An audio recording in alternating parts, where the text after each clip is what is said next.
हरे कृष्णा, राधे राधे। हम सब साधक परम पूज्य श्री भाई जी द्वारा लिखित पुस्तक साधकों का सहारा श्रवण कर रहे हैं। आज का प्रसंग है चोर जार शिखामणि। वृजे वसंतम नवनीत चौरम गोपांग नानम च दुकूल चौरम अनेक जन्मार्जित पाप चौरम चौराग्रगण्यम पुरुषम नमामि। एक सज्जन पूछते हैं, गोपाल सहस्त्र नाम में भगवान का एक नाम जोर जार शिखामणि आया है। चोरी और जारी दोनों ही अत्यंत नीच वृत्तियां हैं। भगवान के भक्त की तो बात ही दूर, जब साधारण विवेकवान पुरुष भी चोरी जारी से बचे रहते हैं, तब फिर भगवान में चोरी जारी का होना कैसे संभव है? और यदि उसमें चोरी जारी नहीं है तो फिर उनको चोर जारों का मुकुटमणि कहना क्या उन्हें गालियां देना नहीं है?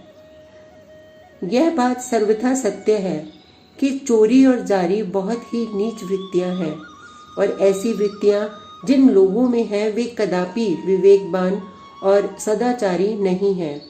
भक्त में ऐसे दुर्गुण रह ही नहीं सकते, और भगवान में तो इनकी कल्पना करना भी मूर्खता की सीमा है। दृष्टि विशेष के अनुसार भगवान में इस नाम की पूर्ण सार्थकता है, और इसका रहस्य समझ लेने पर फिर कोई शंका भी नहीं रहती। सबसे पहले भगवान का स्वरूप समझना चाहिए। वे ही निर्गुण हैं, भक्तों के परम आदर्श, लोक संग्रह के आचार्य, विश्व के भरण पोषण करता होने से वे समस्त सात्विक गुणों को अपने में धारण करते हैं। इसलिए वे अशेष सद्गुणालंकृत हैं, और प्रकृति के द्वारा अखिल जगत रूप में इन्हीं का प्रकाश होने के कारण वे समस्त सद्गुण संपन्न हैं। भगवान ही समस्त विश्व के निमित्त और उपादान कारण हैं। इस दृष्टि से संसार के सभी भावों में उन्हीं से उत्पन्न होते हैं। सभी भावों का संबंध उनसे जुड़ा हुआ है। इतना होने पर भी उनके स्वस्वरूप में कोई दोष नहीं आता। उनके द्वारा सब कुछ होने पर भी वे किसी भी बंधन में नहीं है। भगवान पर माया जगत के धर्म का कोई बंधन लागू नहीं पड़ता।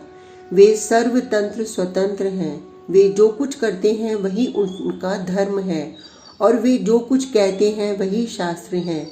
अवश्य ही उनकी क्रिया का अनुकरण करना हर एक के लिए न तो उचित है और न संभव, क्योंकि भगवान की क्रिया भगवान के सर्वधर्मानुकूल होती है। जीव में भगवत्ता न होने से वह भगवान के धर्म का आचरण नहीं कर सकता।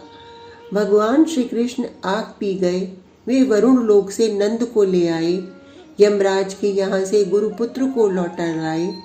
उन्होंने दिन में ही सूर्य को छिपा दिया। बाल लीला में कनिष्ठ का उंगली पर पहाड़ उठा लिया, और अपने चरित्रों से ब्रह्मा को भी मोहित कर दिया। जीव इनमें से कोई सा भी कार्य नहीं कर सकता, इसलिए भगवान की क्रिया का अनुसरण भी मनुष्य नहीं कर सकता। हाँ, उनकी वाणी का, उनके उपदेशों का पालन अवश्य करना चाहिए, और इसी में जीव का कल्याण है। गोपियों के घर माखन खाकर और यमुना तट पर उनके वस्त्रों को कदम पर रखकर भगवान श्री कृष्ण चोर कहलाए, और शारदीय पूर्णिमा की रात्रि को गोपियों में आत्मरमण कर भगवान जार कहलाए। परंतु इस माखन चोरी, चीर चोरी और रास रमण के प्रेम राज्य संबंधी रहस्य का किंचित भी तत्व समझ में आ जाए तो यह बात भली भांति जान ली जाती है कि न तो यह चोरी वस्तुतः चोरी ही है, और न वह रमण कोई पर स्त्री संग रूप व्यभिचार ही है। भगवान श्री कृष्ण की स्वरूप भूता दिव्य लीलाएं, जो दिव्य ब्रिज धाम में दिव्य ब्रिजवासियों और दिव्य ब्रिज बालाओं के साथ दिव्य देह में दिव्य रूप से होती है, इसमें न प्राकृत चोरी है, न प्राकृत रमण है, और न प्राकृत देह है। अधिक क्या, वहाँ की प्रकृति ही प्राकृत नहीं है।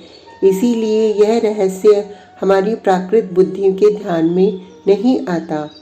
हमारी बुद्धि बहिरंगा प्रकृति के कार्य रूप समष्टि बुद्धि का एक अत्यंत स्थूल रूप है, जो स्वयं प्रकृति संभूत अज्ञान से इतनी आच्छादित है कि अपने कारण रूप बहिरंगा प्रकृति का भी रहस्य नहीं जान सकती। इसलिए ऐसे शब्दों को पढ़ सुनकर हमारी बुद्धि में मोह होता है और हम श्री भगवान को अपने ही सरीखे प्राकृत शरीरधारी मनुष्य मानकर उनकी दिव्य लीलाओं को प्राकृत मनुष्योचित लौकिक क्रिया समझकर मोहवश उनका अनुकरण करने जाकर या पाप बुद्धि की प्रेरणा से उनकी दिव्य लीलाओं की आड़ में अपने पाप का समर्थन करने की चेष्टा करके घोर नरक कुंड में गिर पड़ते हैं। यह हमारा अज्ञान ही है। भगवान श्री कृष्ण ने किसी दिन भी किसी ऐसी गोपी के घर घुसकर माखन चुराया हो जो उस माखन को अपनी चीज समझती थी और जो भगवान के द्वारा उसके चुरा लिए जाने पर दुखी होती थी। श्री कृष्ण गत प्राणा, श्री कृष्ण भावित मति, गोपिकाओं का तन मन धन सभी कुछ श्याम सुंदर प्राण प्रियतम श्री कृष्ण का था। इसलिए वह सब कामों को छोड़कर सबसे पहले दही बिलोती और छीके पर माखन रखने के लिए श्री कृष्ण की प्रतीक्षा में व्याकुल हुई मन ही मन सोचती, हाँ आज प्राणधन क्यों नहीं आए, इतना विलंब क्यों हो गया, क्या आज इस दासी का घर पवित्र न करेंगे, क्या आज मेरे समर्पण किए हुए माखन का भोग लगाकर स्वयं सुखी होकर मुझे सुखी न करेंगे। इन्हीं विचारों में आंसू बहाती हुई गोपी क्षण क्षण में दौड़कर दरवाजे पर जाती, लज्जा छोड़कर राह की ओर ताकती, श्याम सुंदर आ रहे हैं या नहीं, सखियों से पूछती। एक एक निमेष उसके लिए युग के समान बीतता। ऐसे भगवान प्रत्येक गोपी के घर पधार कर भोग लगाते और उनको सुखी देखकर सुखी होते। इसको चोरी कहेंगे क्या? दूसरी चोरी भगवान श्री कृष्ण ने यमुना तट पर उन महाभाग्यवती गोप कुमारियों के वस्त्रों से की जो कात्यायनी देवी की साधना करके प्राण प्रियतम श्री कृष्ण को प्राणनाथ रूप में प्राप्त करना चाहती थीं। गोपियों का भगवान को प्राप्त करने की साधना करना भी प्रेम राज्य की एक लीला ही थी। स्वरूप भूता गोपियों को श्री कृष्ण कब अप्राप्त थे। प्रेम का मार्ग दिखलाने के लिए कितने त्याग की आवश्यकता है, इसी को करने के लिए ये सब लीलाएं थीं। जिस प्रेम राज्य की माधुरी भक्तों को चखाने के लिए साक्षात रसराज रसिक शेखर श्री कृष्ण ने दिव्य परिकर और अपने दिव्य धाम सहित अवतीर्ण होकर ब्रिज में मधुर प्रेम लीलाएं की थीं, उन्हीं में वस्त्र हरण भी एक ऐसी अनोखी लीला थी। यह लीला अत्यंत रहस्यमयी है। श्री कृष्ण उस समय 6 वर्ष के बहुत छोटे बालक थे। किसी बुरी नीयत से गोपियों के वस्त्र को चुराना उनके लिए बन ही नहीं सकता।